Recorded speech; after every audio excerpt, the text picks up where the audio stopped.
అదృష్టము దురదృష్టము కథ ఉండేది. చైనాలో ఒక రైతు కుటుంబం ఉండేది. ఆ రైతు దగ్గర కొన్ని గుర్రాలు ఉండేవి. ఒక రోజు ఏమైందంటే ఆ రైతు దగ్గర ఉన్న గుర్రాలు ఒక గుర్రం అడవికి పారిపోయింది. ఆ రైతును చూడడానికి వచ్చిన వాళ్ళంతా, మీ గుర్రం అడవికి పోయింది, మా గుర్రాలన్నీ మా దగ్గరే ఉన్నాయి, మేము అదృష్టవంతులము, నువ్వు దురదృష్టవంతుడివి అన్నారు. ఆ రైతు కొంత చింతించినా కూడాను, ఏమో నా పరిస్థితి అదృష్టమో దురదృష్టమో నాకు తెలియదు, మీకు కూడా తెలియదు అని చెప్పాడు. కొన్ని రోజులు అయిపోయిన తర్వాత ఆ అడవికి పారిపోయిన గుర్రం ఇంకో 10 గుర్రాలతో తిరిగి వచ్చి, అప్పుడు ఆ గ్రామవాసులందరూ మళ్ళీ వీడి దగ్గరికి వచ్చి, నువ్వే అదృష్టవంతుడివి, మేమే దురదృష్టవంతులము, మా గుర్రం కూడాను అడవికి పోయి ఉంటే అది కూడా 10 గుర్రాలతో వచ్చి ఉండేది కదా, నువ్వే అదృష్టవంతుడివి, మేమే దురదృష్టవంతులు అన్నారు. అప్పుడు మళ్ళీ ఆ రైతు ఏమన్నాడంటే, ఏమో అది దురదృష్టమో అదృష్టమో నాకు మటుకు తెలియదు, మీకు కూడా తెలియదు అని చెప్పాడు. ఇలా ఉండగా అడవి గుర్రాలు వచ్చాయి కదా, 10 గుర్రాలు, అందులో దాని మీద సవారీ చేస్తూ ఈ రైతు కొడుకు కింద పడి కాలు విరగొట్టుకున్నాడు.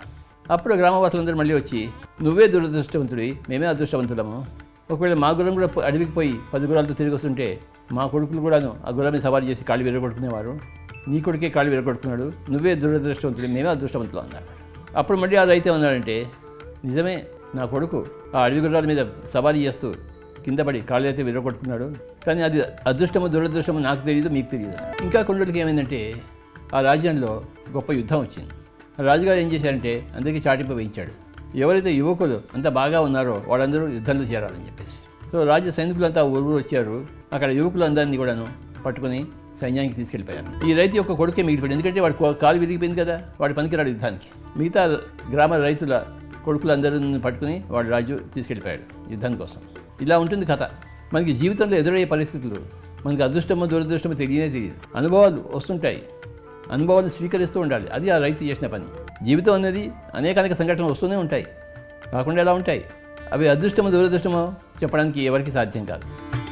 పరిస్థితులు మారుతుంటే అదృష్టాలే దురదృష్టాలుగా, దురదృష్టాలే అదృష్టాలుగా మారుతూ ఉంటాయి అందరి జీవితాల్లోనూ. ప్రతి జన్మకు ఆ కిందటి జన్మలతో సంబంధం ఉంటుంది. ఆ చైనా రైతు ఒక గొప్ప వివేకి, ఆత్మవత్ పండితుడు కనుక ఎప్పుడు కూడాను వ్యాఖ్యానం సాహసం చేయలేదు.